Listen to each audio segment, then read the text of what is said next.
Hello, welcome to Youth Assembly. My name is Sylvia Ishegbe, and today we will be looking at the population of Nigeria. After today, I think we will decide whether Nigeria needs each family to have 4 children or more than. But today we look at the impact of Nigeria's population growth on national development. Now, according to the recent statistics released by the National Population Commission, Nigeria's population has increased to 206 million in 2020. Now, for many years, economic experts have expressed concern that Nigeria's population, if not checked, could portend disaster for the country, as the growing population would have to compete for scarce resources, which could have been used to generate more income for the country. So how can population growth be controlled in Nigeria? One question we are going to ask today, and I have with me Mr. Emmanuel Ohamohai. He is a media entrepreneur and an economic analyst. Welcome, Mr. Emmanuel. Thank you very much, Sylvia. Good to join All you. right. Okay. Good to have you here today.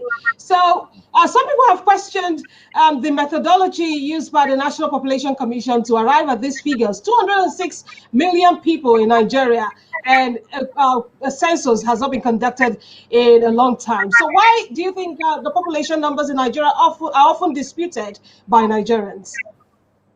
Well, you see, population is calculated. The way population is calculated is that even from the last time you conducted a census, you ought to be able to predict what population the population in a specific period of time. So if our last population census was about 180 million or 190 million, you should be able to say in 10 years' time, this will be the number.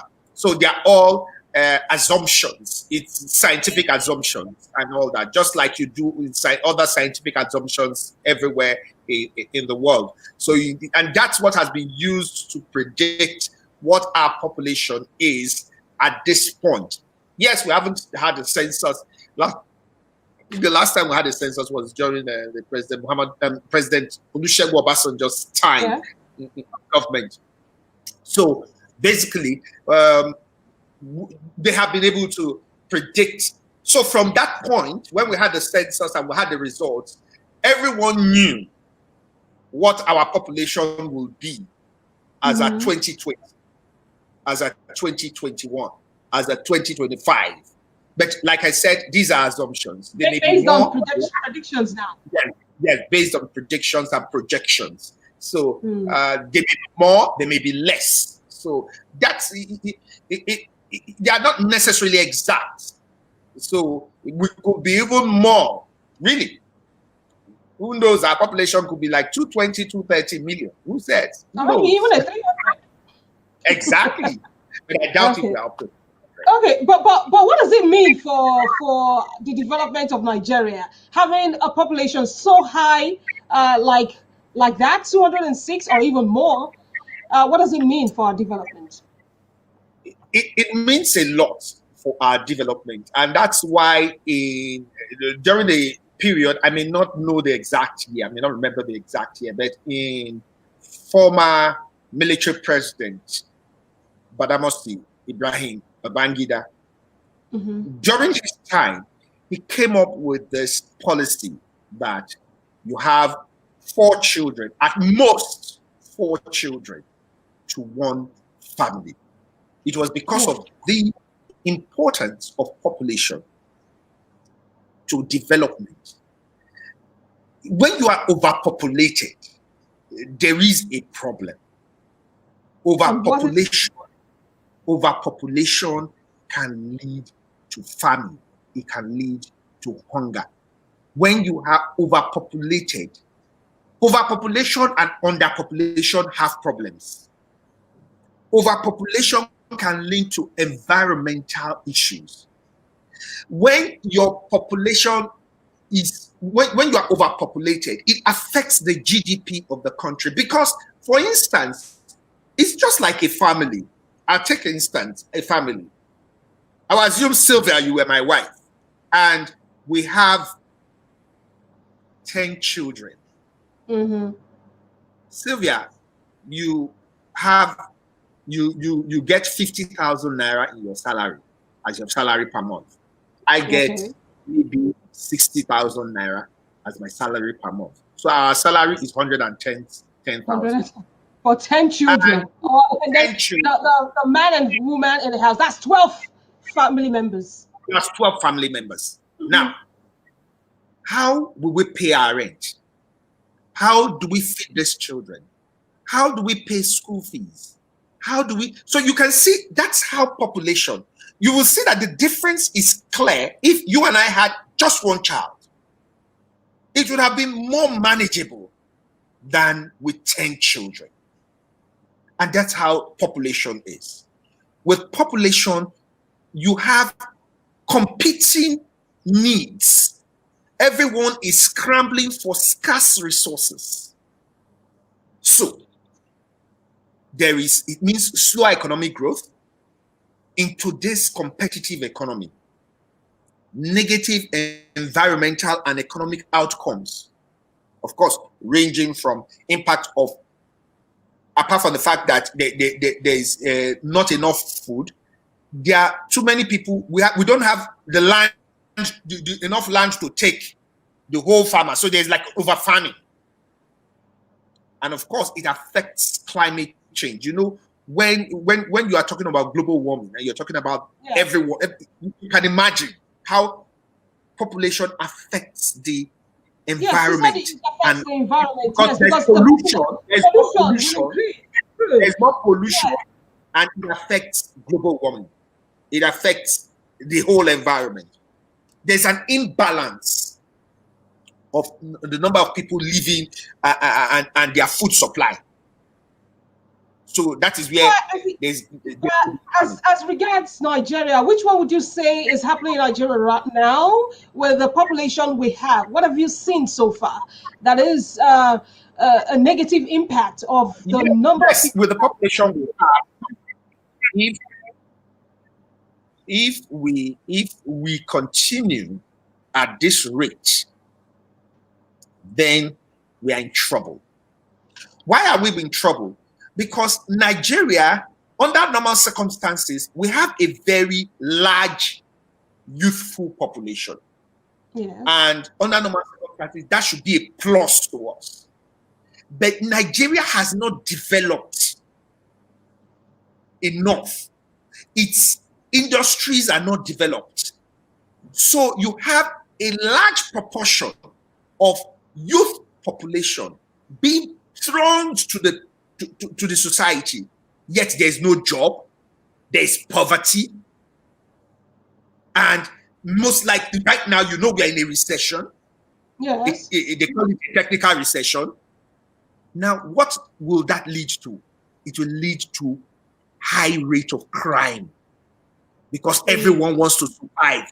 There's now the survival of the fittest. That's what we're having right now in Nigeria. If you listen to the governor of Borno State not too long ago on Channels Television, I think this was some days ago, he was being asked, why do you think that the population or this issue of Boko Haram continues to pervade? He says, because we are not addressing the root cause. Our youthful population, they are unemployed. No, there's no way of knowing the number. From this 206 million, there's no way of knowing what how many percentage goes to the youths, how many percentage to infants, and then to the elderly or the yes, there is actually. Okay. If you look at, if they're able to, if you look at the National Population Commission's data, they have probably segmented it. I haven't got to look at the segmentation data, but you will find out. I am sure that the youthful population, it's a given that the youthful population has the larger percentage of this thing. So this development, the national development, you can see how the national development correlates to population growth. And if there is if our youth, if the country does not provide the necessary environment for this large youth population to be able to develop and grow, then we will have a disaster waiting. Now, in the developed world, the opposite is the case. They have a larger, older population. That's why you see more people dying in the developed world of COVID-19 and less people dying in Nigeria, because that's where the positive comes from of our youthful population. You see that our the older people, they have older people in the developed world because their span of years is longer. We will die earlier here in Nigeria. And that's because of so our experts, you mentioned earlier about families during the era of Babangida, the head of state then, where he said the family should, where he suggested four children per family. Now, experts of that same view, do you think this will work in Nigeria at this time? The government dictating the number of children families should have? There are a lot of issues which are going to stop it working in Nigeria, just like it stopped it then. One of them is religious, the other one is cultural. For instance, in some parts of Nigeria, without necessarily mentioning the part, it is a given that when you have a large number of children, in fact, they say they're not in Africa, they're not they count children. They count number. When they ask you how many children do you have, you say, your reaches. I ask you that question. They talk number of children. I have plenty of children. And it shows how rich you are. It signifies wealth. Yes. So how do you want to correct that? The only way probably is through awareness, through a strategic awareness of the local population. But unfortunately, Nigeria has not been able to get it right so much in awareness. Yes, we had family planning, we had this and all that. So that's what. So why are we not getting it right? Why? I'm coming. Just a moment. Okay. Now there's the issue of we encourage polygamy in this country. There is nothing against polygamy in this country, especially because it is tied to our different cultures. So a man marries one wife. He has 3 or 4 children. He marries another wife. He cannot tell the wife, I don't want you to have a child, or I want you to have only one child. My senior has 4 children. So it's me that is the bad one that wants to have one child. So that's another aspect. Now, you ask, why are we not getting it right? We're not getting it right because we have not gotten a lot of things right in this country. But we need to start from somewhere. And where is that somewhere? Where is the National Orientation Agency? Where is the National Orientation Agency? It is not well funded because the government does not understand the importance of a National Orientation Agency. It does not understand what the National Orientation Agency is supposed to do a lot of work. In fact, the truth about it is that the work of population, trying to curb the population in Nigeria, was almost largely successful during the Babangida era because it was supported by international bodies. You have a Society for Family Health, I remember. You had there was this other family health program. They came up with very strategic messages. So many messages on TV and radio. So many people listened to them. And culture was a barrier.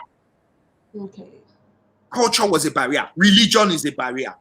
I remember even in religious houses, they went to religious houses and started preaching birth control. Birth control was preached in many of these places.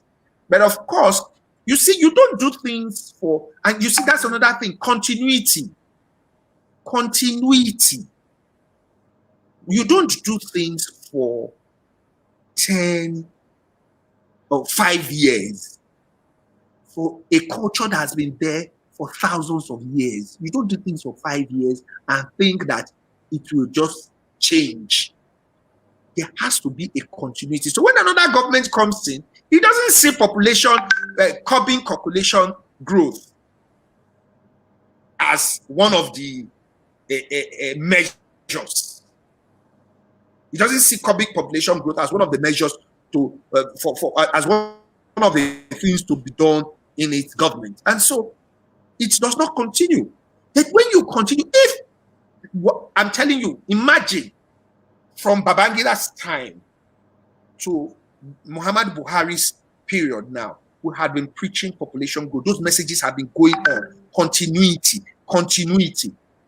Don't you think it would have sunk in to many people? And one especially way those who were Jews and are getting married now. Yes, one way they've been preaching population control is birth control. I know on TV, radios, everywhere, they will tell you about visiting the primary health care center close to you for family planning. Now, how can the government get Nigerians to key into the birth control? If what they're doing before isn't working, how can they key in now? Is it important for the government? Well, it has to be important because we are 206 million in Nigeria, and even more, maybe. Nobody knows until the census is conducted. Without sounding parochial and sounding tribalistic, most of the people in government are not of the view, because of their cultural lineages, are not of the view that you should cut population. It should start from the head. I'm sorry to ask, how many children does the president have? So if me, assuming I'm not married and I want to marry, you now tell me I have 4 children. How many children does the president have? He's my leader. So why didn't he cut population at that time? And you want him to cut population with me? It can't work. So there's a role the immediate community also plays in this, right? Like where you find yourself, your family, your community, your tradition, your traditional leaders. What are their roles in all of this? Instead of just leaving it to the government to do the awareness and do all of this by themselves. The role they have to play is that they have to be able to direct messages to their immediate environment. Yes, from family. The husband and wife have to be convinced that we can't have more than 4 children. And actually, really, modern day families, when I mean modern day families, it is actually restricted to urban areas. Because where you have population challenges are actually in the rural areas. If you are not married, Sylvia, I'm sure you wouldn't want to. You attend weddings. When they say, hey, 7 children, everybody's like, most people want to have is 3. Yes. Because I even have 4 is too much. The most people want at this point in time 4 is too much. How much is school fees? How much is Pampers? I mean, so you see, it does not only put a strain on the macro economy, it puts a strain in the micro economy of the family. Because you see that even if a place like an estate, once you have the right population, there is some kind of atmosphere in that estate than when it is densely populated. If it is densely populated, you will feel it. You see people everywhere, and it looks unorganized. There's this unorganization there. So yes, everyone has a role to play. The church has a role to play. The mosque has a role to play. The traditional people have a role to play. Traditional rulers have a role to play. But they must lead by example. Because the truth is, people want to do what you do, not do what you say alone. They want to do what you do. So if a traditional ruler has 5 wives and 20 or 30 children, and you are encouraging people to have 4 children or 3 children, how does that work with me? Okay, for the traditional rulers now, and seeing that the rural population is where the numbers are, what do you think can be done to make the large population productive, or even to curb the number of children or reduce the number of children these families in the rural areas are doing. If the method they're using now isn't working, what can be done, or what method can be explored to achieve results? That's sorry. Repeat your question again. Let me get it. For the rural areas. So, yes, in as much as there are calls, measures to be taken to reduce the population growth in Nigeria, what can the government, the traditional rulers, people at the rural areas, families do to turn things around for them, for millions of Nigeria, especially those that have found themselves in rural population? Yes, we are now in the truth about it is that we are now in, we have found ourselves in this situation, and we have a large population. So the basic thing is people need to learn to begin to, the government first needs to provide the enabling environment. Traditional rulers need to try to encourage young Nigerians, because if you turn the other way, young Nigerians to look at positive lives and turn away from crime. The church needs to play its role. The mosque needs to play its role. The religious bodies, they need to play their role in trying to create the awareness that young Nigerians, we need not to use this because we are already large. We are young, we are large, but does not mean that we must turn the country around. And I must say that many young Nigerians are taking the bull by the horn, and they're doing very well. But there needs to be more encouragement from government in providing the environment. And when I say providing the environment, you don't provide the environment with lip service. You will realize that many Nigerians, young Nigerians, are very entrepreneurial. And they want to they rather want to do things for themselves than go to work in a white-collar job. So when you say you are providing a good business environment, for instance, don't provide the business environment with lip service. Provide it with, be very conscious about it. When you say you are giving grants or loans, don't take people for granted. Don't say that it is not their rights. And so you treat, the way you treat people that you are given help also matters, because it takes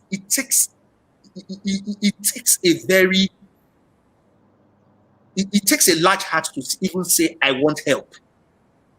And so when you say, I want help, don't treat us or me like I am a slave. Just take it. You don't deserve it. And that's the way government, a lot of government and government officials treat Nigerian young people who need to be encouraged to create an environment of prosperity for themselves and for Nigeria on the long. All right, creating an environment of prosperity for themselves. But I'll still go back to the rural areas. The population there is skyrocketing, and the youths are there. I mean, some of them know what to do, and then when they get married, they get married to, they have 1 or 2 children, the one that they can care for. But some people don't know that. They just give birth, and with the primary health care available in the neighborhoods, the free medical health care and free family planning, some people seem not to get it right. What do you think can be done to improve on birth control, the option of birth control in these areas by the government and by the government?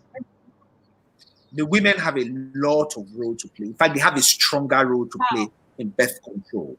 The women. Okay. You see, women have a way of persuasion and swaying their men. When more women are aware the importance of birth control, the importance of curbing population, when more women are aware, then the issue, because it doesn't only affect the population, it affects their health. If a woman continues to give birth often and like that, maybe every 1 year and all that, have so many children, it affects your health somehow. And so the women have to learn. They have to be, you have to put more focus on getting the women aware of the dangers of overpopulation and the benefits of birth control. When you get the women, how do they even get the men to key in? Because sometimes these men are adamant. There is disparity on who wants the number of children to have. This one wants like 5. The other person wants just 2. And most times their hands are tied. I mean, the women. How did the men key in into? I agree that the men, the women's hands are tied. But you know, women are becoming increasingly more powerful than they used to be in those days. And yes, you will agree with me. And they are taking better positions and becoming more. They're becoming more visible in decision making, even in communities. Their roles are becoming more visible in decision making. So it is, if we leave the situation to women also, the men also will begin to be swayed. Yes, there are some adamant men. When you sway some men, it is left to the men. When you sway some men, the men will preach the gospel to the other men. And then you will begin to see a change, a chain reaction amongst the men. Because many of these men don't understand it. And we must concentrate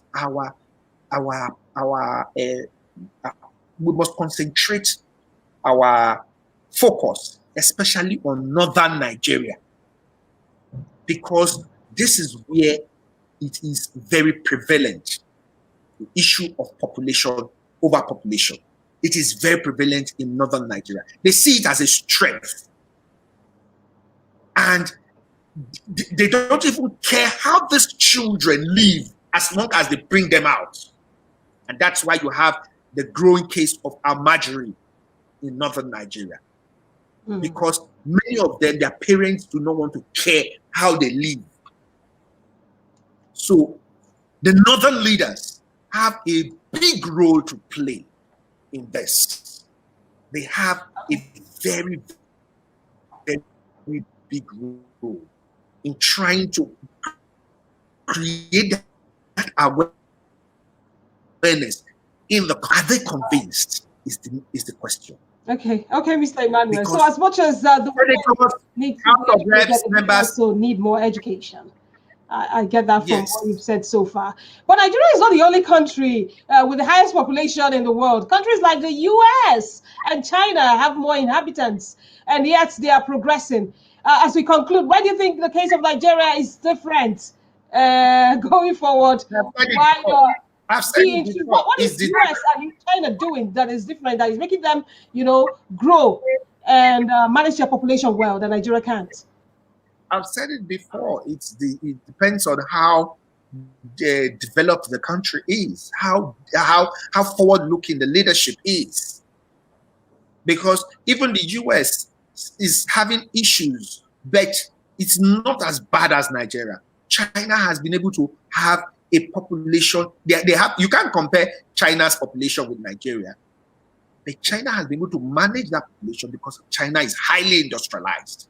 They have jobs for their population. And of course, you know that China, that is why the US goes to China to do a lot of this. They set up companies in the US. Then when you want to have where the manufacturing or the factories are, they are in China. Yeah. So you see, made in US, but actually done in China because they have cheap labor in China. And we are getting there, even in Nigeria. That's why the Chinese will come here, or any other country will come here. And we have a lot of contract staff taking peanuts. But the truth about it is that China is highly industrialized. There is job. So if anyone doesn't want to set up an industry, if you want to set up a small business in China, you are encouraged. The environment makes it beautiful. You are encouraged to have your business in China. But if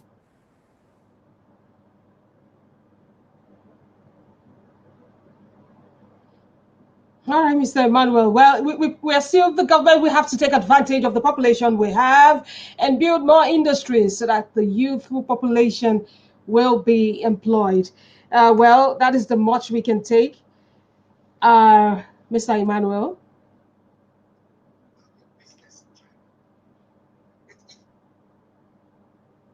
Thank you so much for choosing to do this with us. But for you who is watching, we want to know now, have you decided to have 4 children or more from the discussion we've had going forward? But we would like you to answer at the comment section how the population growth in Nigeria can be controlled. How can the population growth in Nigeria be controlled?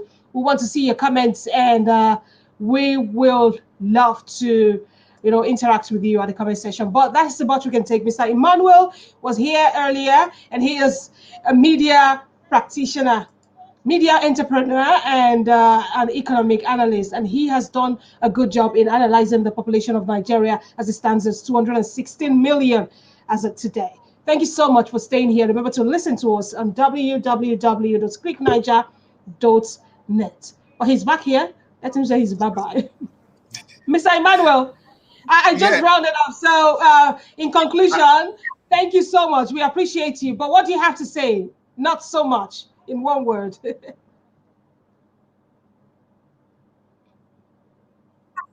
just basically the fact that thank you very much for having me. Hope that we can.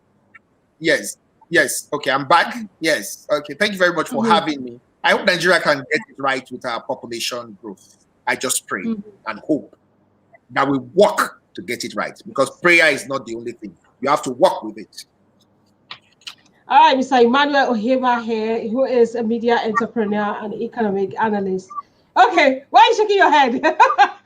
You said don't get my head. Oh, Emmanuel, Mr. Emmanuel Ohema, hi.